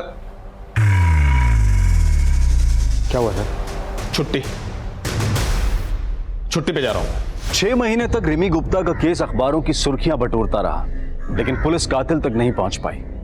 अब पुलिस की क्षमता पर सवाल उठने लगे थे। हालात की गंभीरता को देखते हुए सीनियर ऑफिसर्स ने इस केस को एक स्पेशल इन्वेस्टिगेटिंग डिपार्टमेंट को सौंपने का फैसला लिया। पहली टीम के मुताबिक रिमी घर में अकेली थी और उसके सर पर किसी ने बियर की बोतल से हमला किया। अगर ये केस हमें पहले ही मिल जाता तो शायद कुछ हाथ भी लगता। अभी तो वक्त भी बहुत हो चुका है सर। आई थिंक कोई भी कॉन्क्लूसिव एविडेंस मिलना बहुत मुश्किल होगा। हाँ ना धीरज, 6 महीने गुजर चुके हैं और हमारे सामने सस्पेक्ट की लंबी लिस्ट है। काम मुश्किल जरूर है पर नामुमकिन है। सर रिमी के पिता खुद एक रिटायर्ड पुलिस ऑफिसर और सस्पेक्ट लिस्ट में है। आपको क्या लगता है सर, क्या एक पिता अपनी बेटी को? हमने ऐसे कितने केसेस देखे हैं जहाँ पे रिश्तों की मर्यादा को लांघा गया है। और सबसे इंपॉर्टेंट बात, फॉरेंसिक और क्राइम सीन से कोई फिंगरप्रिंट्स नहीं मिले। मतलब कातिल जो भी है वो हमारी तहकीकात के तरीकों से अच्छी तरह से वाकिफ है। तो मुमकिन है कातिल पुलिस वाला। और सर दूसरा सस्पेक्ट आदित्य गुप्ता, मकान मालिक प्रदीप का बेटा। और प्रदीप के मुताबिक उसका बेटा आदित्य स्टेबल है। रिमी का फोन आदित्य के पास मिला, राइट? Right sir. और हमारे मेन सस्पेक्ट्स हैं पंकज और गोविंद। हो सकता है सर इन्हीं सस्पेक्ट्स में से कोई कातिल हो। नीरज, इस केस में हमें कई फ्रंट पर एक साथ काम करना होगा। प्रतिमा सर, रिमी जहाँ रहती थी तुम उस मोहल्ले में सेटल हो जाओ, बिल्कुल एक नॉर्मल लड़की की तरह। सस्पेक्ट्स के आसपास रहो, हर चीज़ पर नजर रखो। सब्जी वाला, दूध वाला, आयरन वाला, सबकी कुंडली निकालो। इन शॉर्ट, हनुमान नगर में अगर पत्ता भी हिलता है तो उसकी इन्फॉर्मेशन मुझे चाहिए। Okay sir. नीरज, अपने एक आदमी को रिमी के उन्नाव वाले घर के पास सेटल करो। उसे बोलो वहाँ से जितनी इन्फॉर्मेशन निकाल सकते हैं निकाले। देखते हैं रिमी के कत्ल के तार कहीं उसके उन्नाव वाले घर से तो नहीं जुड़े। सर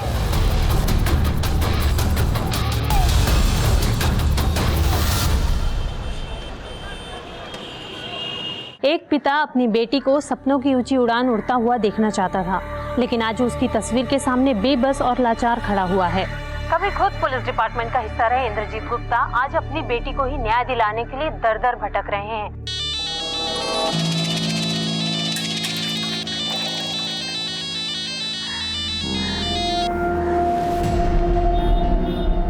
बोला था ना मुझे भी फोन मत करना, मैं खुद से करूंगी।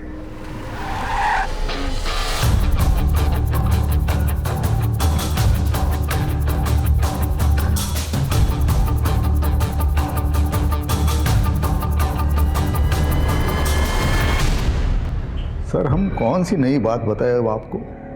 जो कुछ भी हमें मालूम था सब तो बता दिया। फिर भी कोई ऐसी बात जो आप लोग बताना भूल गए हो?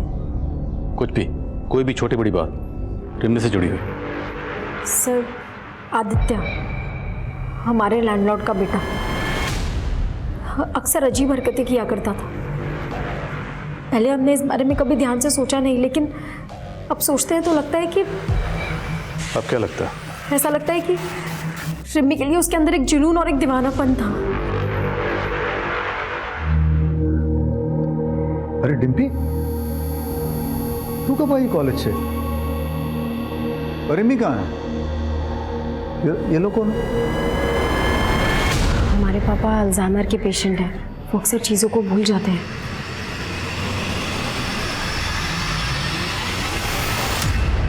अब हम क्या बताएं साहब कि हमारा बेटा आदित्य कहाँ चला गया।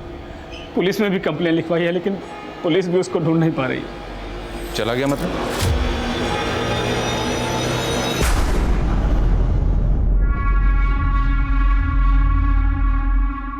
आदित्य बेटा यहाँ कहाँ बैठा है?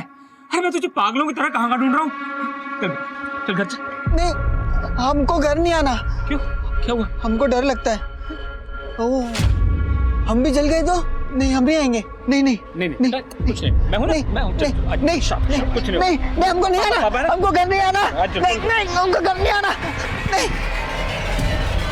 आदित्य, पता नहीं साहब, पूरा 1 महीना हो गया, पता नहीं किस हालत में होगा मेरा बच्चा। कहीं ऐसा तो नहीं कि प्रदीप ने खुद ही अपने बेटे आदित्य को कहीं छुपा दिया ताकि हमसे बचा सके उसे? ऐसा लगता तो नहीं है सर। 1 महीने पहले पुलिस कंप्लेन दर्ज करवाई थी उसने। आदित्य के पीछे खबरों को लगाओ। जी सर, मैंने इंद्रजीत की फैमिली के सभी मेंबर्स की कॉल डिटेल्स निकालने के लिए भी कह दिया। हो सकता है सर कोई पारिवारिक दुश्मनी का मामला हो, जवान लड़की थी, कोई प्यार व्यार का चक्कर हो।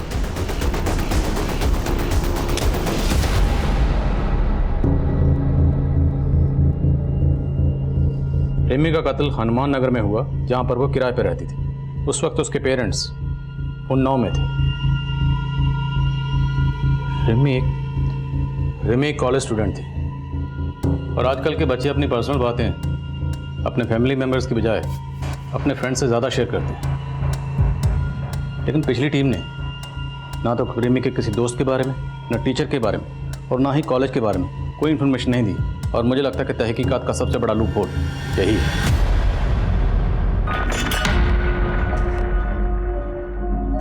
रिमी पूरे कॉलेज में बहुत फेमस लड़की थी और मैकेनिक्स में अकेली लड़की थी वो। स्टार्टिंग में सबने उसका बहुत मजाक उड़ाया, लेकिन फिर जब हमारा प्रोजेक्ट मास लैंडर रिसर्च के लिए फाइनल हुआ तब सबकी बोलती बंद हो गई। मुकुंद, क्या कॉलेज में कोई ऐसा है जो रिमी की सक्सेस से जलता था? सर रघु।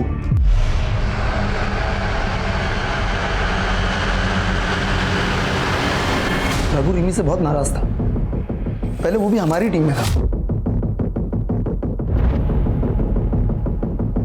मुकुंद, रघु हमें धोखा दे रहा है। उसने प्रोजेक्ट सबमिट भी कर दिया लेकिन हमारा नाम ही नहीं दिया है। What? हाँ।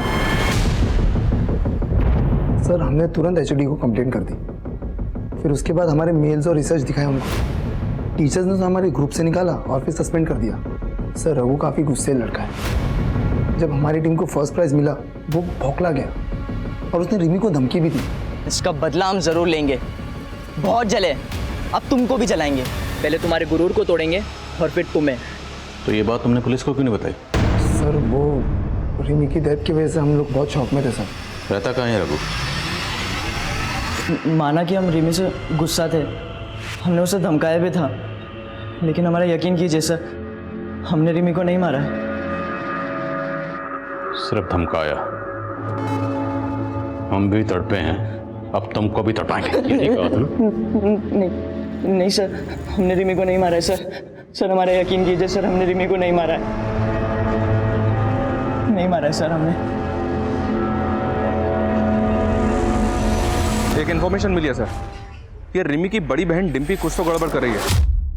सुना है सर कि इन दोनों बहनों के बीच काफ़ी अनबन रहती थी।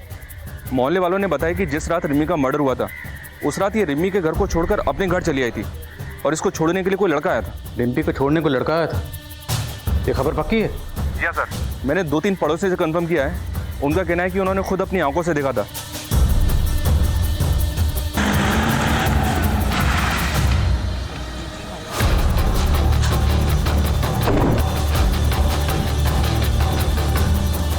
डिम्पी झूठ मत बोलना। कत्ल की रात तुम किस लड़के के साथ थे? सब हम किसी लड़के के साथ नहीं थे।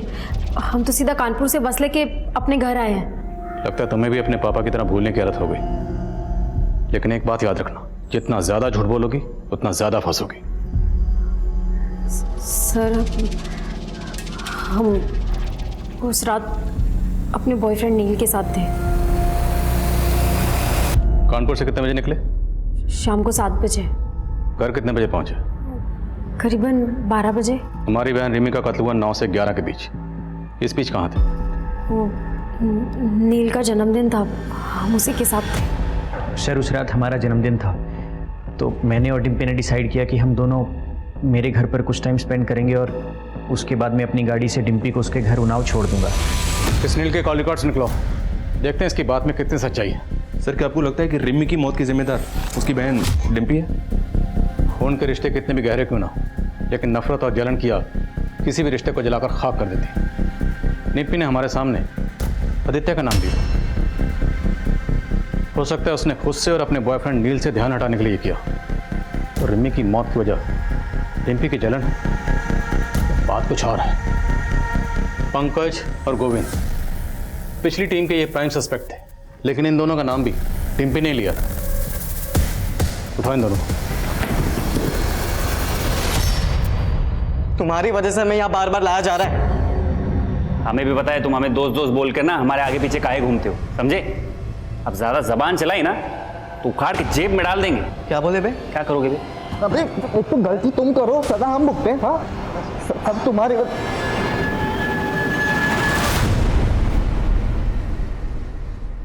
ये नौटंकी बंद करो और ये बताओ कि रिमी को क्यों मारा? सर हम इतने महीने से एक ही बात कह रहे कि हम बेकसूर हैं, हमने इस सब में कुछ भी नहीं किया। एक बात अच्छी तरह से समझ लो, तुम लोगों को तब तक चैन की सांस नहीं मिलेगी जब तक कातिल पकड़ा नहीं जाता। इसलिए सोचो, अच्छी तरह से सोचो। सर, एक लंबा सा लड़का था जिसका रिमी के घर पे आना जाना लगा रहता था हमेशा। और सर, जिस दिन ये सब कुछ हुआ उस दिन शाम को भी आया था वो।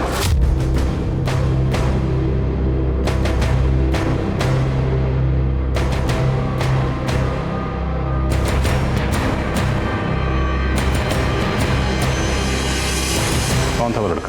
सर, हमें पता नहीं, लेकिन हमने ये बात पहले भी पुलिस को बताई थी, लेकिन किसी ने हमारी बात ही नहीं सुनी। स्केच बनवा सकते हो उसका? नहीं सर, मैं उसकी स्केच नहीं बनवा सकता। मैं उससे काफ़ी दूरी पे खड़ा था और उसका पीठ था मेरी तरफ। लेकिन सर, वो लंबा था और उसके पास एक AKS ब्रांड की बाइक थी।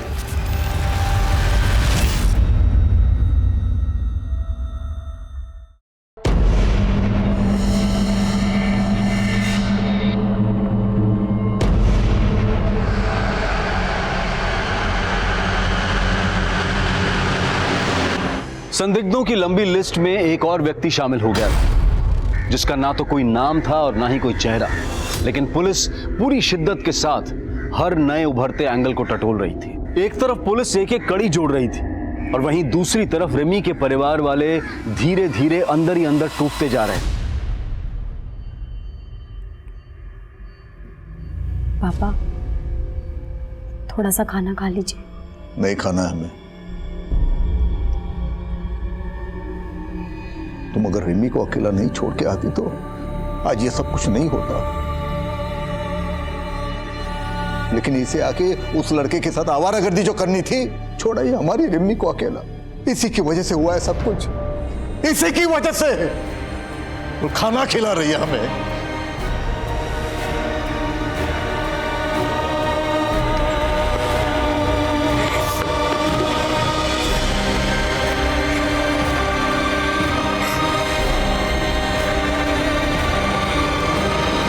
डम डेटा से कंफर्म हो गया, रिमी का जिस रात को कत्ल हुआ उसी रात रिमी के मोहल्ले में नईम सरफराज नाम के लड़के का फोन एक्टिव था। नईम सरफराज ये रिमी का दोस्त है ना? हाँ सर, हम उस शाम रिमी के घर गए थे, उसे कॉन्ग्रेचुलेशन कहने। उसका कैंपस सिलेक्शन जो हो गया था। रिमी के तो और भी बहुत दोस्त थे, तो सिर्फ तू ही क्यों गया? सर, हम और रिमी एक दूसरे से बहुत प्यार करते थे। नईम, क्या हुआ? मिठाई लाए हो? क्या बात है? किसी मिठाई की शॉप में पार्ट टाइम जॉब कर ली है? बताते हैं, पहले अंदर तो आने दो। अरे अब बताओ भी। सबसे पहले तो ये मुंह मीठा करो। बात ये है, जो हमारी मोहतरमा है मिस रिमी गुप्ता, उनका कैंपस सिलेक्शन हो गया है, वो भी एक मल्टीनेशनल कार मैन्युफैक्चरिंग कंपनी में। क्या? Oh my God, I'm so happy.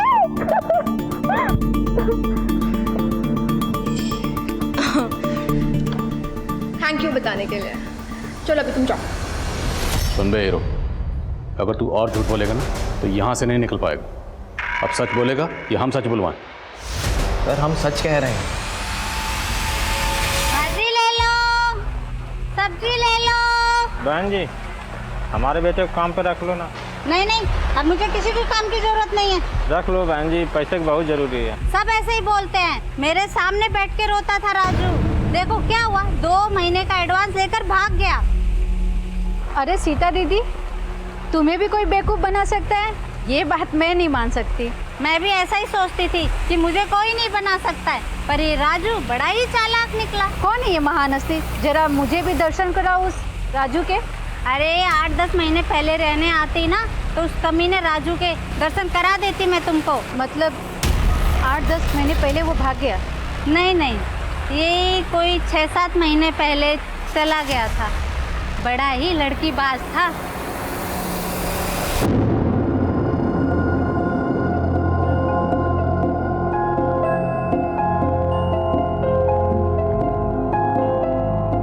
ए राजू, कहाँ जा रहा है? काम नहीं करना?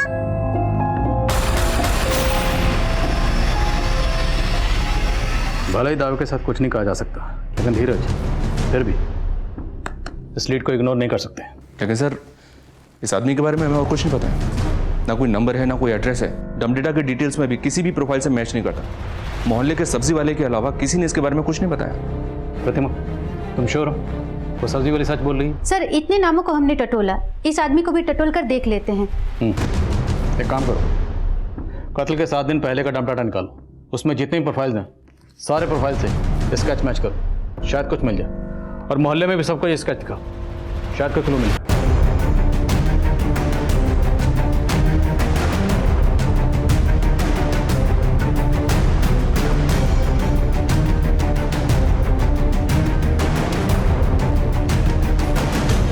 सर, राजू से मिलता जुलता एक आदमी मुंबई के सीसीटीवी में चोरी करता हुआ कैप्चर हुआ है। मुंबई पुलिस ने इसके साथी को तो पकड़ा, पर यह भाग गया। मुमकिन है यही शख्स रिमी का कातिल हो। हमें मुंबई चलना होगा। ये उस चोरी का सीसीटीवी फुटेज बहुत ही ग्रेनी है, पर शायद आपके काम आ जाए। और एक बात, आप जिसे राजू कह रहे हैं उसका असली नाम योगेंद्र है। उसी का साथी गौतम ने हमें खुद बताया। हम गोरखपुर के रहने वाले हैं साहब, और योगेंद्र हमसे कुछ महीनों पहले कानपुर के स्टेशन पे मिला था। और योगेंद्र बालीपुरवा देवरिया का रहने वाला है, और उसी के आसपास हमारा गांव भी पड़ता है, तो इसी बात पे दोस्ती हो गई। और योगेंद्र ही हमको मुंबई लाया था, चोरी का प्लान बनाया था। खुद तो पूरा माल लेके फरार हो गया और हम फंस गए यहाँ। बालीपुरवा में कहाँ रहता है? एड्रेस मालूम है उसका? नहीं साहब, ना हमने कभी पूछा और ना कभी उसने बताया। सर, यहाँ बालीपुरा में पता किया तो पता चला कि स्केच में मिले हुए आदमी का नाम व्यास साहू है, लेकिन इसने 3 साल पहले इस गांव को छोड़ दिया था। इसकी स्टोरी काफ़ी इंटरेस्टिंग है सर। कहते हैं व्यास एक नाजायज़ औलाद है, और इसी वजह से इसका बाप इसकी माँ को बहुत पीटता था। व्यास ने बचपन में ही अपराध की दुनिया में कदम रख दिया था। लेकिन सर, व्यास की माँ मालती का कहना है कि वो पिछले कई सालों से इसके टच में नहीं है। व्यास की माँ मालती का कॉल रिकॉर्ड्स निकलो और उसका फ़ोन सर्विलेंस पे डालो। हो सकता है वो हमसे झूठ बोल रही है। Okay sir.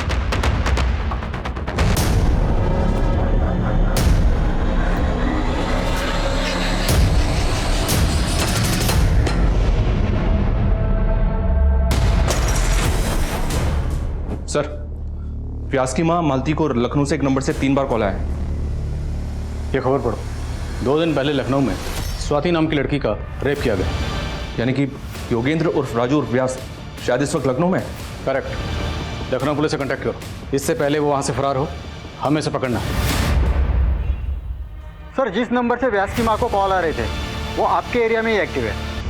व्यास साहू आपके आसपास ही है।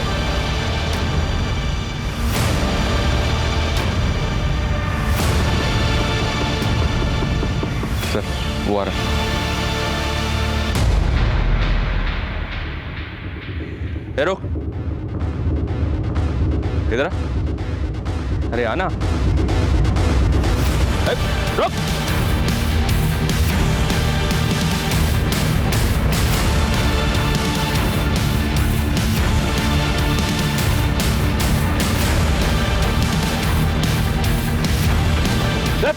उधर। राजू उर्फ योगेंद्र उर्फ व्यास साहू, बहुत शौक है ना तुझे लोगों को तड़पाने का। अब तू तड़पेगा।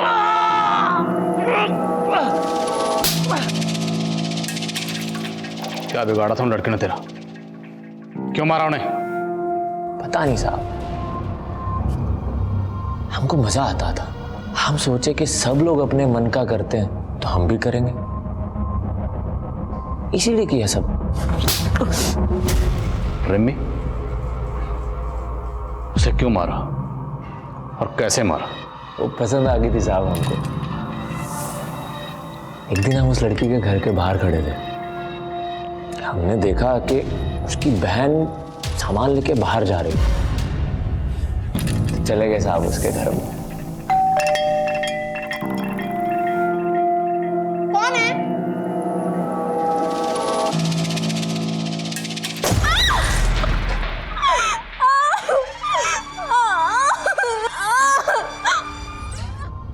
तो हम कुछ दिन के बाद की ट्रेन पकड़ के मुंबई पहुंच गए। तो कानपुर स्टेशन पे हमारी मुलाकात हुई गौतम से।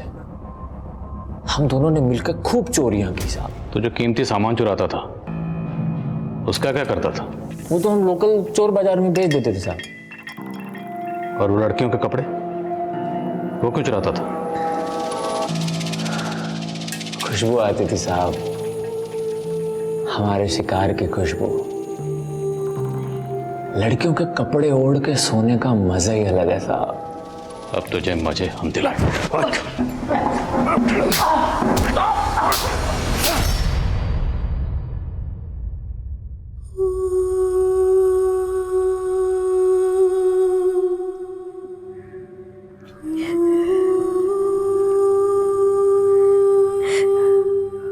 मुझे माफ कर दीजिए पापा।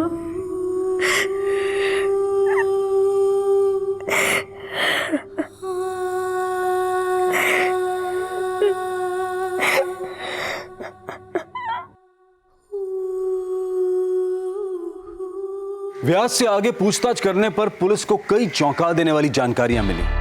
व्यास ने अलग अलग शहरों में 10 लड़कियों का बलात्कार और कत्ल किया था। उसके घर से तकरीबन 200 लड़कियों की ड्रेसेस बरामद हुई। व्यास की मानसिक स्थिति की भी जांच करवाई जा रही है। आदित्य के पास रिमी का फोन कहां से आया, यह भी एक राज बना हुआ था।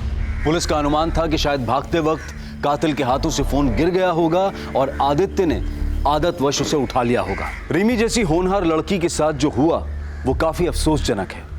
एक समाज की प्रगति काफी हद तक इस बात पर निर्भर करती है कि उस समाज की महिलाएं कितनी सुरक्षित हैं, और महिलाओं को एक महफूज माहौल मुहैया कराना समाज का दायित्व है। अगर आज के दौर की बात करें तो CCTV cameras, alert security staff और डे नाइट पेट्रोलिंग, ये सभी चीजें क्राइम अगेंस्ट वुमेन पर काबू पाने के लिए बहुत ही असरदार साबित हो सकती हैं। हर राज्य, हर जिले, हर गांव, हर शहर की पुलिस को इन मुद्दों पर ध्यान देना चाहिए, ताकि हमारे देश की महिलाएं डर और दहशत के माहौल से परे आत्मविश्वास की जिंदगी जी पाएं। अब मैं अनूप सोनी आपसे विदा लेता हूं। फिर मुलाकात होगी क्राइम पेट्रोल सतर्क में एक और नए केस के साथ। तब तक अपना और अपने परिवार का ख्याल रखें, सतर्क रहें, सुरक्षित रहें और देखते रहें क्राइम पेट्रोल सतर्क। जय हिंद। क्राइम पेट्रोल के और भी दिलचस्प कहानी देखने के लिए हमारे चैनल को सब्सक्राइब करें और बेल आइकॉन दबाना न भूलें।